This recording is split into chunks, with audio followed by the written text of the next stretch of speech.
This is pretty much the worst video ever made. An onboarding lesson. So the principal doesn't really recognize he does it, but he does something that good managers do when they hire new employees. So he's pretty much getting on Pedro about being lost in the hall and what are you doing? And Napoleon comes wandering over and he asks Napoleon, can you go show him to the locker? So instead of the principal doing it, he inadvertently sends the two off onto kind of their friendship. And I I think that this is a cool little, parallel for managers to think about, in that a lot of times managers want to be the person who spends the whole first day, the whole first week with a new employee. They'll introduce them to everyone, but it's so important for a new employee to feel like they have a friend at work early. Someone, not a boss, not someone that, if I told you something, you might tell a manager, but someone they can just kind of ask some informal Not a things spy. about. Not a spy. Yeah, questions, how long do people take for lunch around here? Questions that you wouldn't want to ask a manager because it might make you seem, not career focused, or just that you can ask questions about. My kids just they started a new school, and today was the first day of school. And it's a big deal that my son had a few kids in his class at a new school that he's played baseball with. His anxiety level went when we told him, hey, Braden's in your class. Really? Braden's in my class? Oh, and he relaxed. He immediately, I have a Game friend changer. at work. I have a friend at work. What something we did, and it worked really well, is we would have a couple of people that were going to be peers of the new employee. We would have them take that person out to lunch before they started.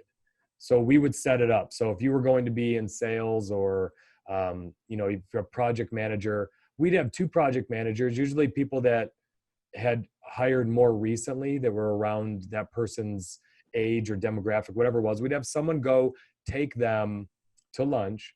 And that way on their first day, they felt like they already knew some people. So they kind of felt comfortable Smart. when they first showed up.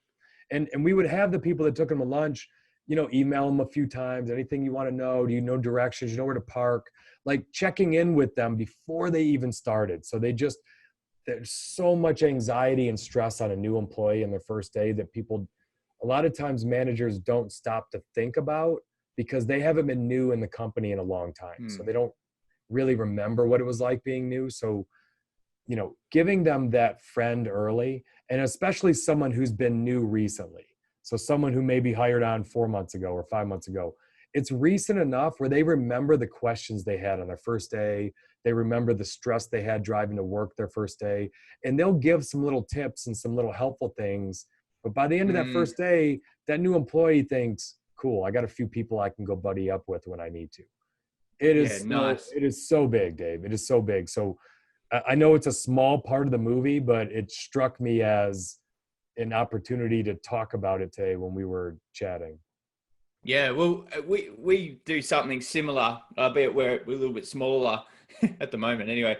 And one of the things that we've done to onboard our new staff is we have a WhatsApp chat that just exists for our team. And you'd be surprised at how much we just get done in that. So we're not sending emails all the time and all that sort of stuff.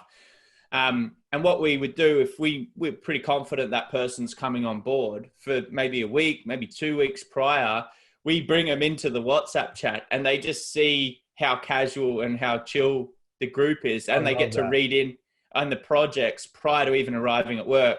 And so, they see all the gifts and all the laugh and all the funny images going on, but then it goes back to work and then we're working in there and then it goes back out and it's like, oh, so-and-so did this and whatever. And they feel like they're read in. So when they arrive and there's all the in jokes and everything, they already get it. They're already part of the team. Yeah. That works really well. And everyone's got WhatsApp, so that's easy to do. And that's one of the reasons we've got Teams and stuff like that as well, but we normally use that for formal project speak. But for everyday run of the mill, everyone's running around doing weird stuff and getting stuff done. And that's where we bring them in and they get to know their team. And you'd be amazed at how much that goes when someone's read into the jokes and they understand the culture and they know that it's a bit of fun. Like, we might look super professional all the time from the outside or the exterior, but on the inside, we're all just having a good time, and it's all just mates helping mates behind the scenes. You're letting them in on your personality, which is, you know, really smart. Yeah. They're seeing more than just the company and the organization. They're seeing personalities behind your names and who they met. That's really smart. This is pretty much the worst video ever made.